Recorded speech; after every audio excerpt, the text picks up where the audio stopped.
go ahead and get started. So this meeting of the Citizens Advisory Committee will now come to order for this third Thursday of August, which is the 19th, 2021. Will the Vice Chair please call roll? Sure. John Arnold.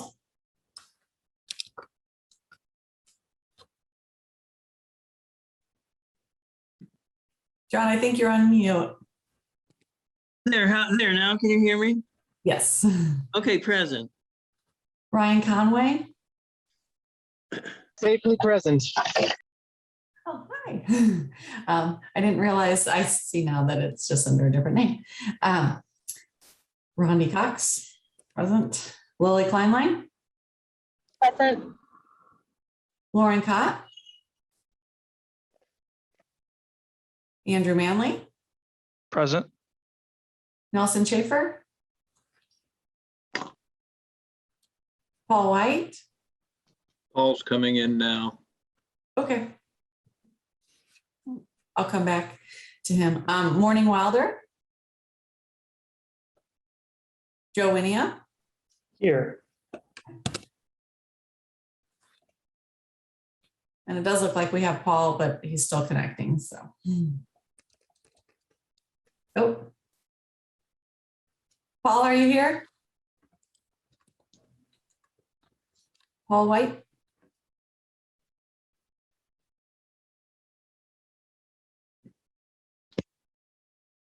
Well, he's here in name. Paul, I don't know if you can hear me, but I see that you're on mute.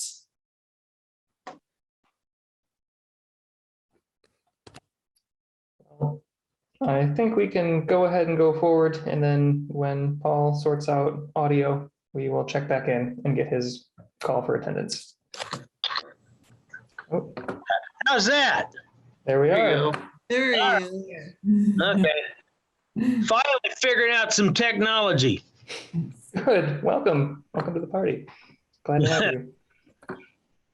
All right. So today's agenda was distributed by email, and actually, I'm sorry, we do have a quorum. I didn't mention that. So the agenda was distributed by email and put on Dropbox on Tuesday, the 17th. Are there any objections to adopting the agenda as it was distributed? And I will put it up in a screen share for anyone who is not able to, or who did not receive it via email.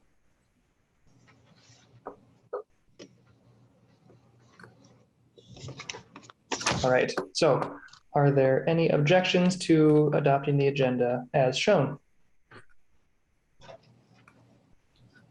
All right, seeing none, the agenda is adopted.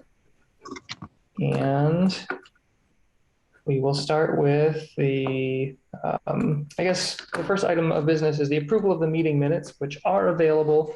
And while they were distributed very recently, they were also not very long. So I just wanted to check in to see if anyone had the opportunity to review them. And if so, we can take an initial round of feedback now, but we can also feel out if there are actually enough members who are ready to vote before we take a vote on it. So in general, was there a, I don't know, either by show of hands or if you want to chime in, did anyone get the opportunity to review the minutes? Andy? That'll be a no on my part. Okay. So I think what we'll do then is we'll take, I think we'll still do a round of corrections for the minutes. Are there any corrections?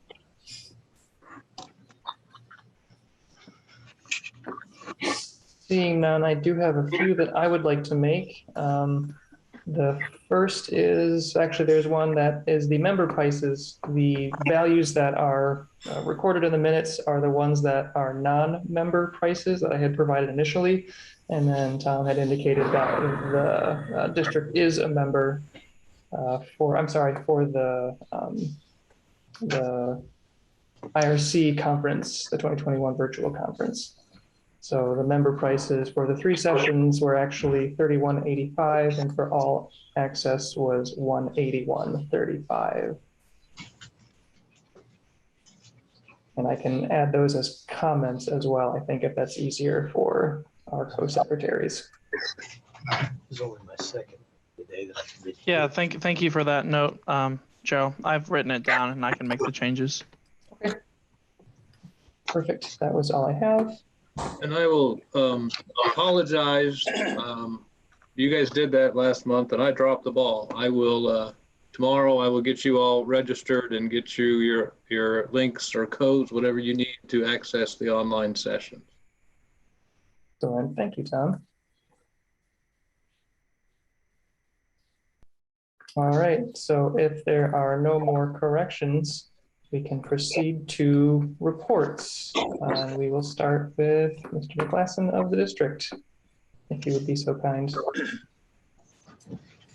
Not a whole lot to report. I can say for those that weren't in attendance or didn't watch, the board did approve the budget, with the most recent version that the CAC had seen and discussed at their July meeting. The only difference is that we had our pre-budget meeting with DLGF, and they actually gave us about $1,500 more in property taxes than what I had calculated off their growth quotient. So it just increased the revenue by that amount. We did not make any expense adjustments because of that change. So the budget that was approved went from like a $46 deficit to like a $1,550 surplus, somewhere in that range. So, but that was approved. So we will have already submitted most of that required stuff to the council, and off the top of my head, I forget. But first reading is be early September, and the budget adoption is early October. I want to say October 5th for budget adoption, but I'm not positive on that. And have not heard anything that there were any any opposition or concerns from any of the county council members regarding what they've seen and know of the budget so far. So don't anticipate any big roadblocks there.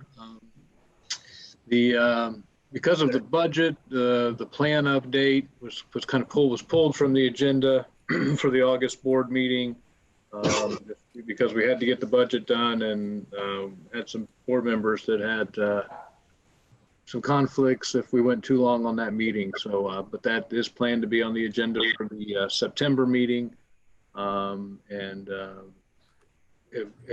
taking it to them in a final version for them to vote on is the plan. So that's where we are with the solid waste management plan. So beyond that, we do outside at the recycling centers, we haven't made any changes, but in our office building at the South Walnut facility and technically in the operator booths for the sites, we are back under a mask mandate because of the county health order that went into place the beginning of August. So, but other than that, things are plugging along and moving forward. Don't really have any issues, problems, complaints to make you aware of. Very good. Thank you, Tom. Are there any questions on that report?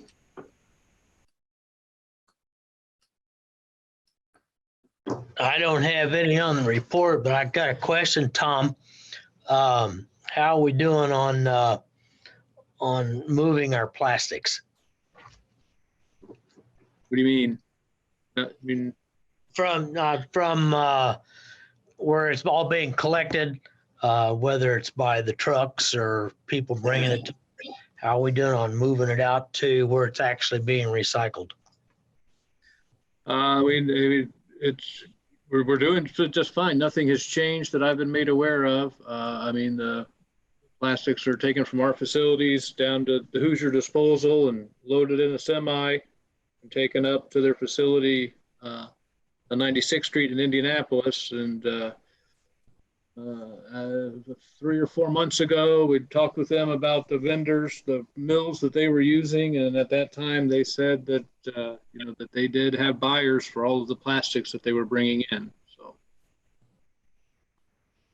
that Okay. obviously you have to account for some contamination and some loads that are going to get rejected with the single stream processes that come through that facility.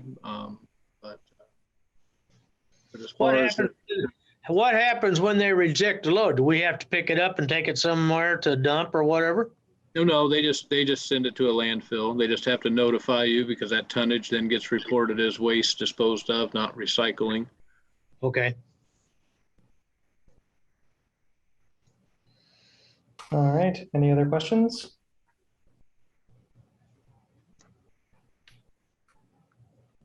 Seeing none, we will proceed to the chair report.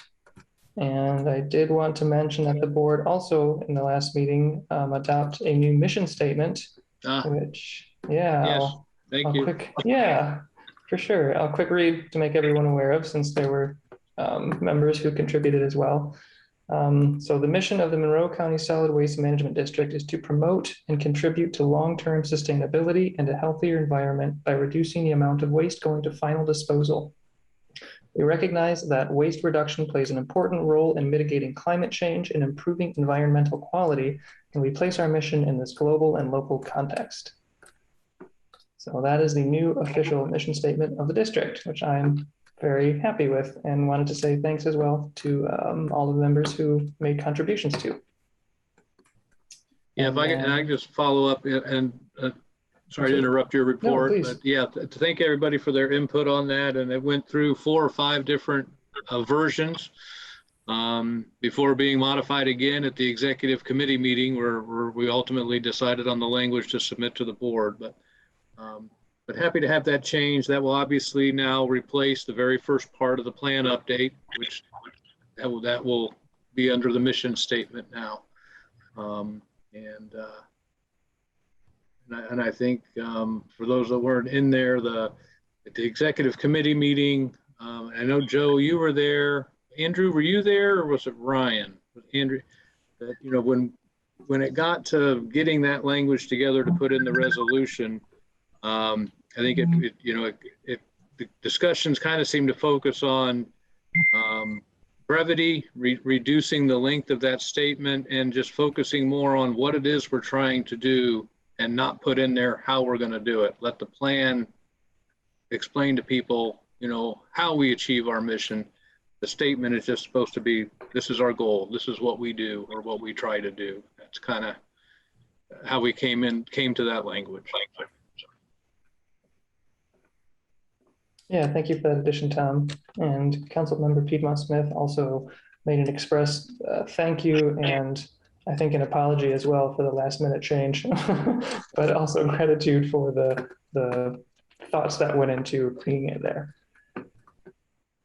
And then the second item that I wanted to mention was just also with regards to the management plan that at that same executive committee meeting that Tom just mentioned, it was decided that the CAC recommendation bulleted details will be moved to an appendix, and then the plan itself will just contain a 2 or 3 sentence short paragraph about each goal and each objective, just so that the management plan itself is, again, to the point and concise, and then our recommendations in the specifics of how to implement will be separated but not done away with.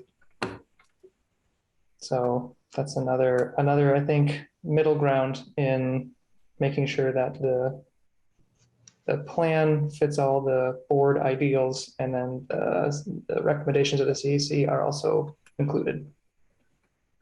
So are there, and actually I just want to add that I will be working on that in this coming week, and we'll send out an email with those final paragraphs that I mentioned for review for the CAC, since we won't be formally voting on them. And then the board should be voting, I think, their September meeting on the fully completed management plan. Is that correct, Tom? Yeah, I mean, I can't guarantee that they're going to vote, but it will be presented to them so that they can vote on it. And the only other thing I would say, Joe, is that, as you're working through that, keep in mind too, that the executive committee packet will go out next Friday, the 27th. Okay. And they would probably appreciate seeing that final draft that we're wanting the board as a whole to vote on. Okay, I will send that out by the end of, before the start of next week then. Hopefully the next few days. So look forward to that. Are there any questions about that report?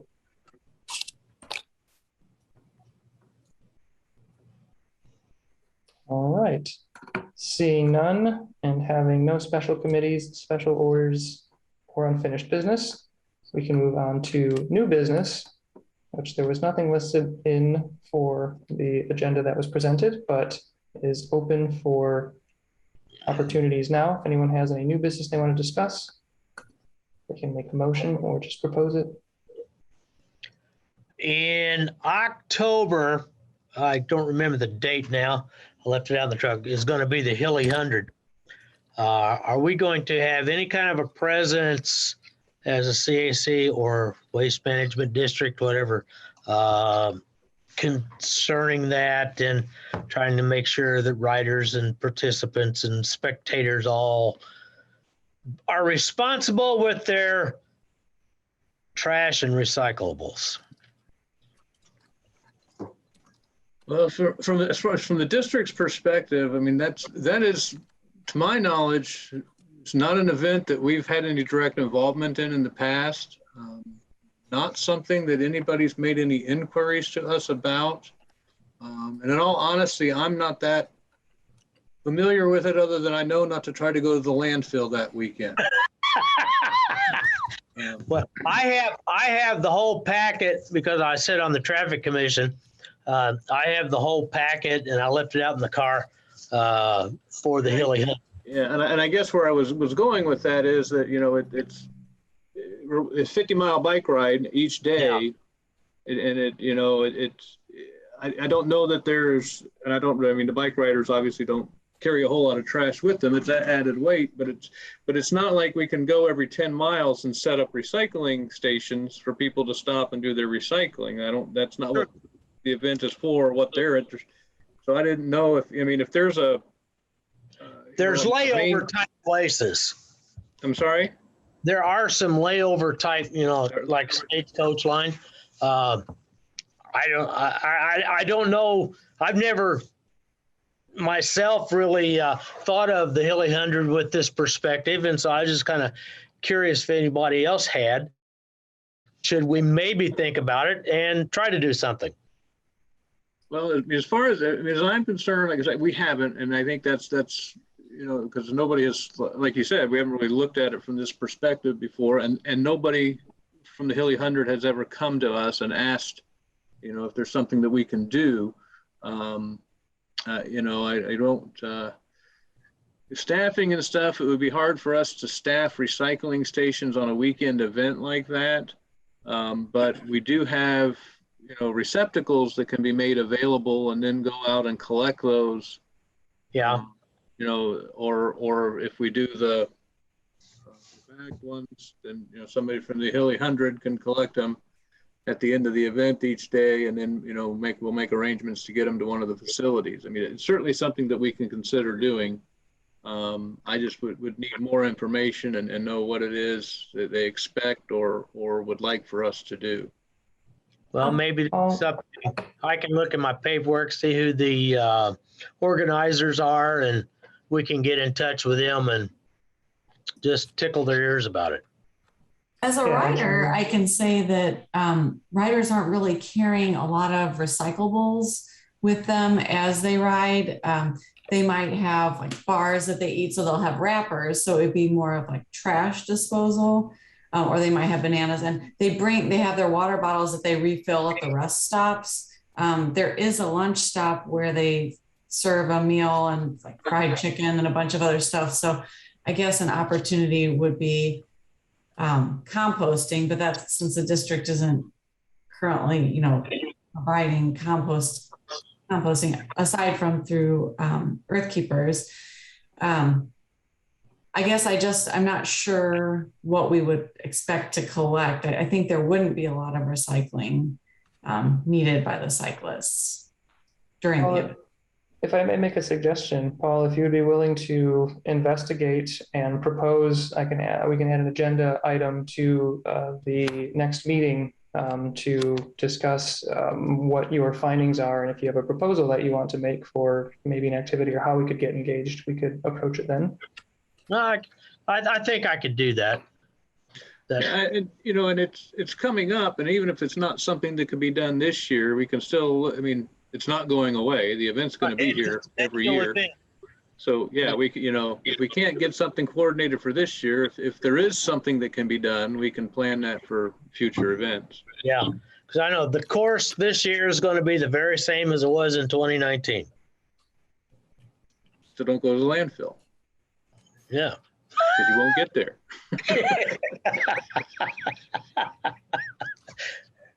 All right. Thank you for that, Paul. Are Yep. there any other items that members are interested in bringing up? I'd like to discuss the final disposal facilities subcommittee finalized recommendations. So John and I had met last month to sort of update and get more progress done on those items. However, since the final disposal facilities are very different than the other subcommittees, what we were producing for recommendations, I think we need a little input, perhaps from Councilman or Councilwoman Piedmont Smith or Tom, to make sure that some of the measurable metrics and means of achievement are what they would like to see in a plan. So is that something that perhaps we could do an email chain on to make sure that this is going to be acceptable and feasible, how it's written now?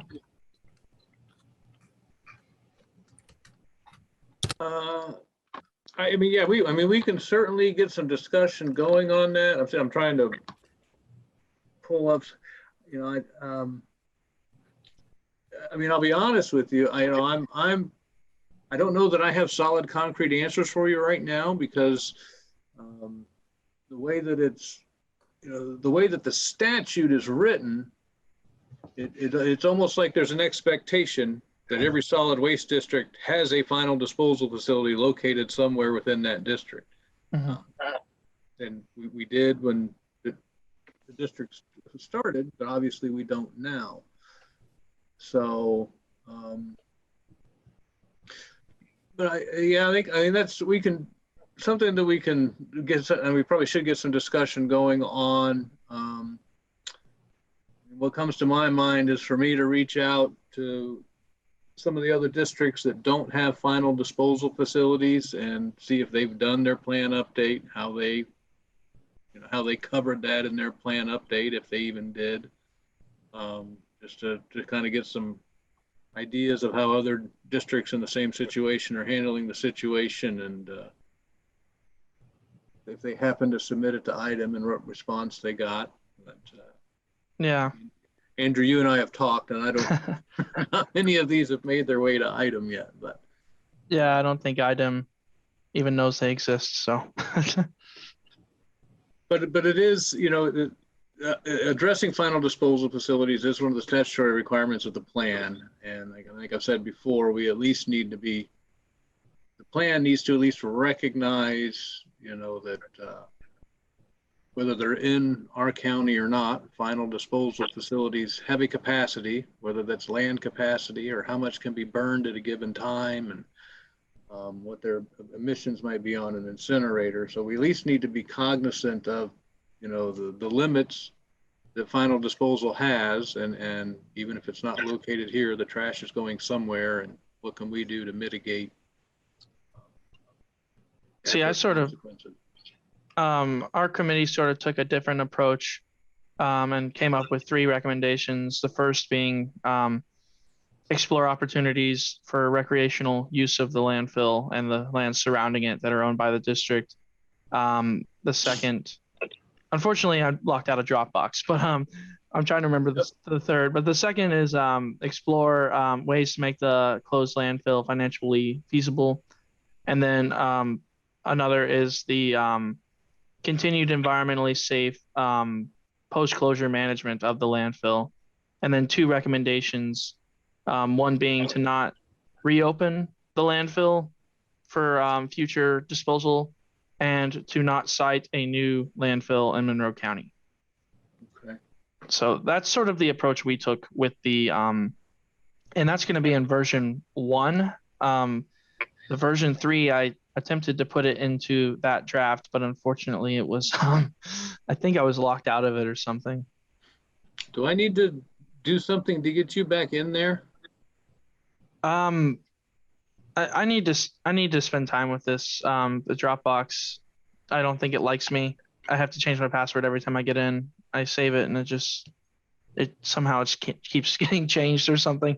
Well, I mean, sorry, quick sidebar, but I mean, if you need me to, I mean, look, I mean, I can go and I think I can go in there and I can delete you out, to get rid of your access so that you're not there anymore, and then resend you the link to invite you to the shared folder and see if that resets everything. Yeah, maybe that would be a good way forward. Tom, I will note that I also don't have edit access to the version 3 management plan.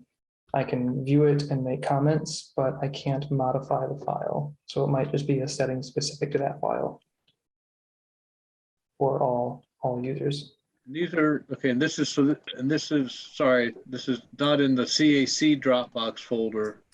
Correct. So the This file is in that, yes. the Waste Management Plan folder. Okay. And my changes for the final disposal facilities is in the first version in the district's Dropbox folder. So I should have my screen shared, and I have the one that Andrew edited checked, and the version 3, which I'll switch to, is the one that is not editable presently for either of us. Okay, I'll have to look at that. Okay. But yeah, I would just like to get some outside CAC, someone to just read through it and make sure everything is jiving for the means of achievement and the metrics and whatnot, because it's a little different than the other subcommittees, I think. So I would just say, in response to, what you went through is, recommendations, and I mean, that's a different perspective than what I had taken. But I think that there is, probably something to a desire or a need for us to acknowledge that we have a closed one here and we're responsible for maintaining it, and that we have a plan, to keep it in compliance in an environmentally safe fashion. And if there's options for outdoor activities or to do something at that facility, that's something that we're looking at and considering. yes, and I know in this plan I wasn't aware of an actual internal management plan for the post closure. Are you talking about the actual post closure approval from IDEM? Because I did mention that in the Yeah, no, I was talking about a more just broad post closure. I mean, we don't have, there's nothing, we did, when the thing was closed, we didn't say that, we're going to have these hiking trails set up in 5 years. We're going to have this bird watching station set up. I mean, none of that stuff was ever discussed. There was no plans like that made. So. Okay. And thank you, Joe, for pulling that up. Just maybe everyone else can just look at it and maybe provide some input as well. John and I worked on it together, and Joe and I did as well. And Ryan was on the original committee as well, was Tom. So I will put a link in the chat, but I think I have to stop sharing in order to do that because I can't get my chat back without it. So there's the document that has, so I'm just gonna reiterate that this is not the latest version. It only has the latest version of the final disposal facilities content. So apologies for the somewhat messy file version management, but this is, yeah, what is to be reviewed with respect to the final disposal facilities portion. This discussion has brought something in my mind. I was curious. Tom, do you know if there is a metric, I don't know if that's the right word or not, about how long does it take a waste disposal landfill like ours to be environmentally of no concern anymore? Or were we talking centuries or many, many decades? 30 years is the minimum. Well, yeah, I mean, it's 30 years is the legal requirement for the length of time for monitoring and maintenance. But when we were certified closed and I asked what happens in 30 years, they said nobody knows because no facilities, no Subtitle D facility has been closed that long. So, and a lot of that stuff is going to depend on, some of the groundwater results, the methane sampling that we have to do, and what kind of readings that we're getting out of that. They could come back in 20 years and say, "Hey, everything looks good," walk away. They could come back in 30 years and say, things still aren't quite right, and they're going to mandate that we do in another 5 or 10 years of additional monitoring and maintenance, and that could go on indefinitely. Well, are we still monitoring the old landfills? We had one out on 48 Whitehall Pike. There, when I was a kid, I remember there was one out there. Well, yeah, I mean, some of those have been taken out of the locality's hands, and the EPA's gotten involved. So the PCB Superfund sites, like the Lemon Lane landfill, no longer under local jurisdiction. The EPA is calling the shots on what's going on there. And I think there's another is it Neal's landfill? It's out toward Vernal Pike, West 48 Vernal Pike. So I think that sounds about right. I think that's what I'm thinking of. And that's another Superfund site. Out close to the Catholic Retreat Center. Yeah. Yeah, those Superfund sites, they are still being monitored, and you assume that there's cleanup plans being prepared and or remediation plans, like they did with the ABB plant there on Curry Pike recently. But we're not involved in it, and so I can't tell you when they last did groundwater samples out of Lemon Lane. We're not involved in that, and it's not something that we have any jurisdiction or authority over. Okay. So none of those then are going to drive what we do on Anderson Road. No. Okay. So for continuing the discussion for the final disposal facilities, maybe I can just draft an email and CC all 17 people we normally email for the send out the information for our meetings, and ask for input. Just include the 2 pages from the final disposal and let people mark that up, or just to start the conversation.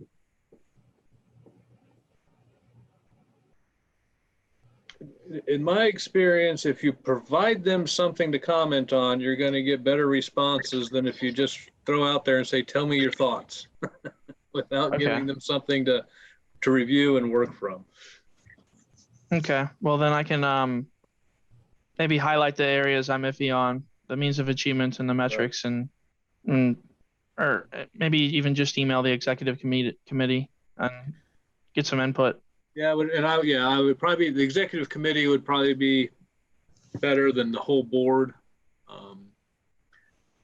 I'll make some inquiries with some other districts that don't have final disposal facilities and see if they've done a plan update and how they address that in that plan update. Okay, great. And Give us I'd like some to idea apologize. what other places are doing, and Yeah, I work better having a starting point than having to come up with that starting point on my own. absolutely. And I do apologize. I feel like this is a wheel in the, or a stick in the cog, and hope it doesn't delay our presentation to the board next month. So I'm going to try to hyper focus on that. And Andrew, if you want to send that message to the CAC, the one that you were just referring to, so the CAC and the executive committee meeting, and then make sure that we can provide internal feedback as well. Absolutely, that'll be great. Great. Thank you, Andrew. And was there anyone else who had new business they would like to present?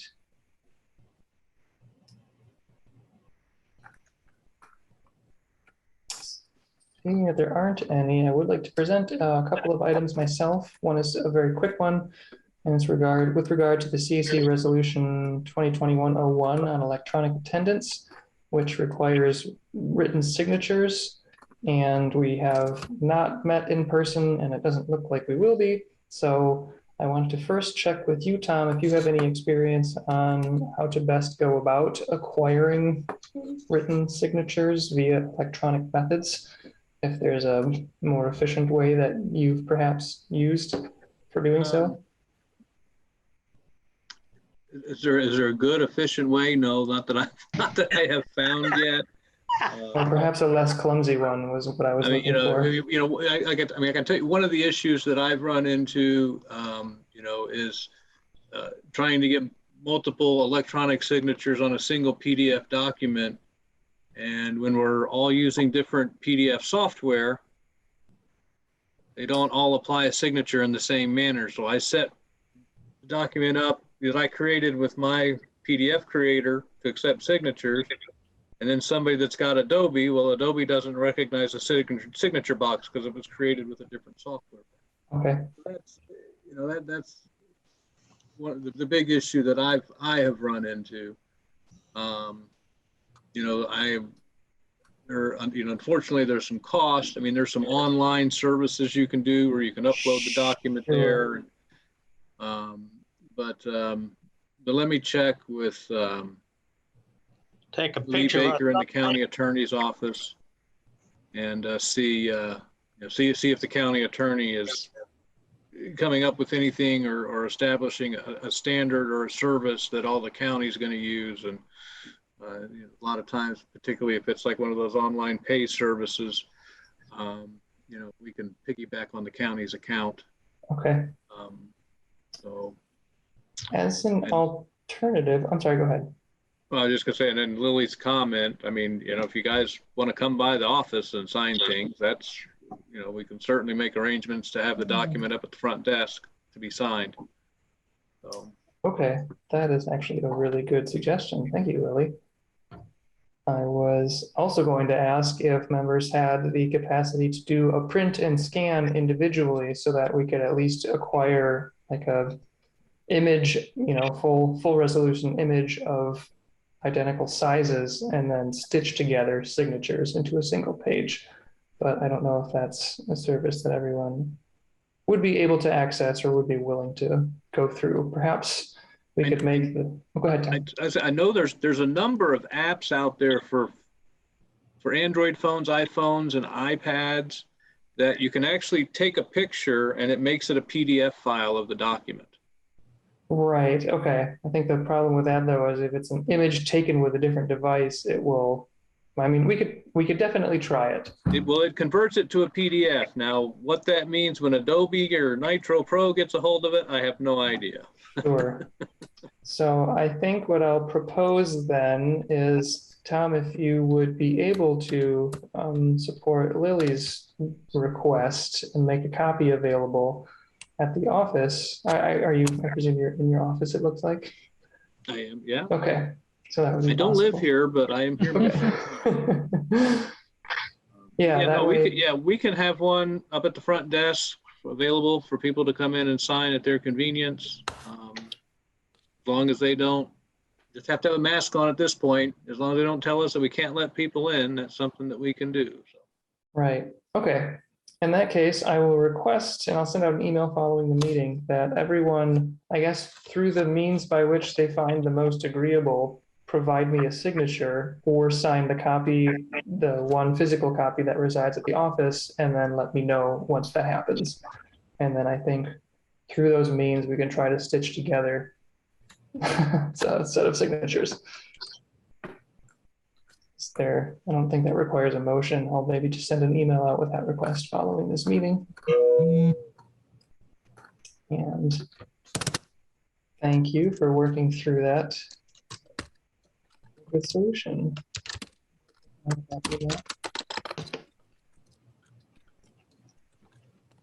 And then the last item that I would like to bring up under new business is the potential, or I guess the need for bylaws, which we don't have an official formal record of having an agreed set of, which are really important for any body, any governing, or I guess, yeah, collective body, and I think is also necessary under Robert's rules, which is our guiding policy.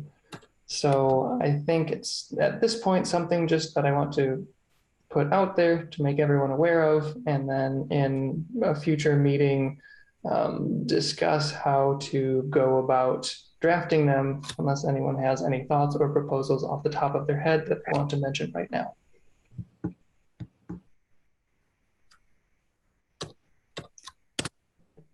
So I suspected that would be the case, and we can collectively think about that and reflect a little bit for our next meeting. And then I think I'll just add it as an agenda item, and then we can go from there.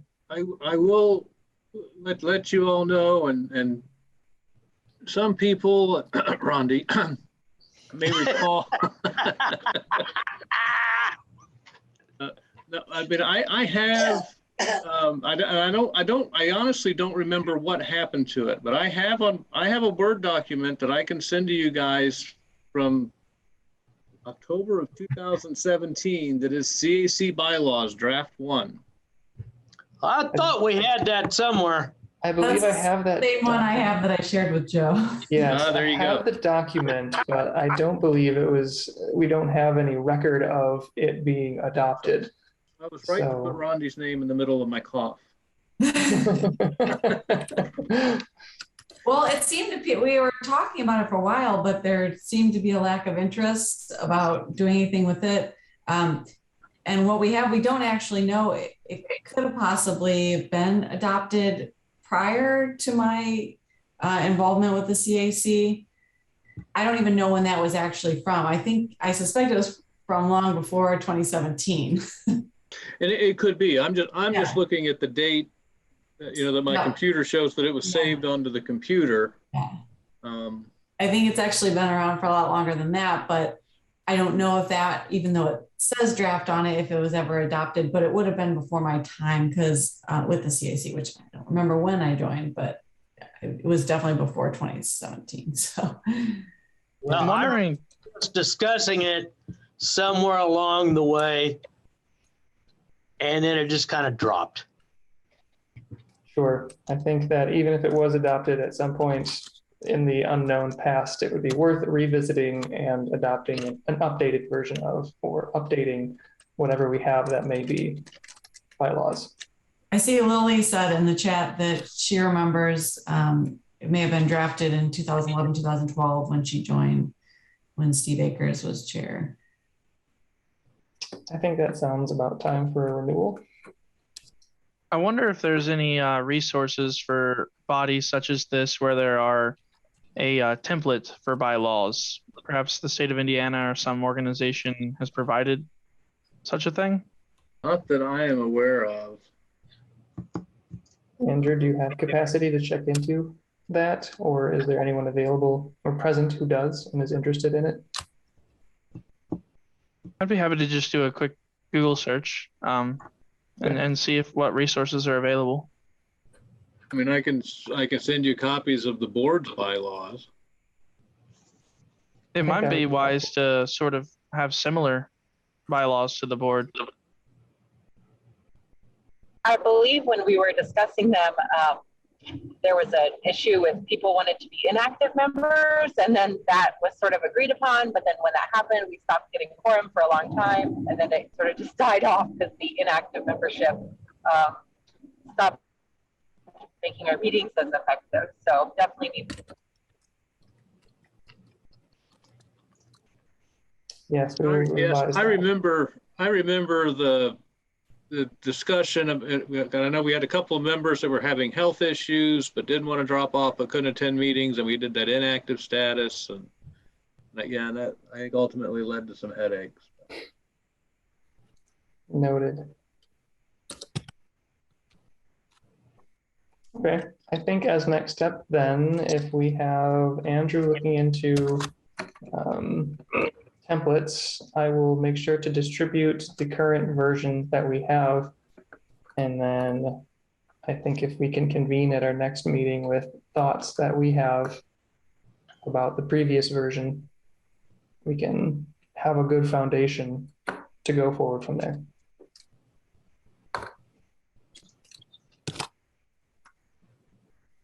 So that concludes what I had wanted to discuss for bylaws, and is likely the last bit of new business. I'll provide one more opportunity if anybody has any business they want to bring up at this meeting. See, Morning, you joined as well. So if anyone has something they'd like to contribute, now would be the time. And seeing none, that concludes the new business portion of the agenda and brings us to public comment. I don't, however, see any members of the public present, so we can go ahead and proceed to the good of the order. I so move. And what is it that you move for? The good of the order. Okay.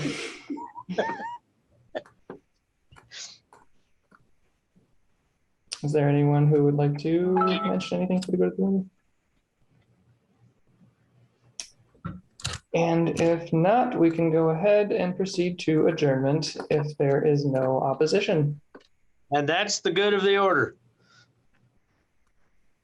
Seeing none, this meeting is adjourned, and thank you everyone for attending. Have a wonderful evening.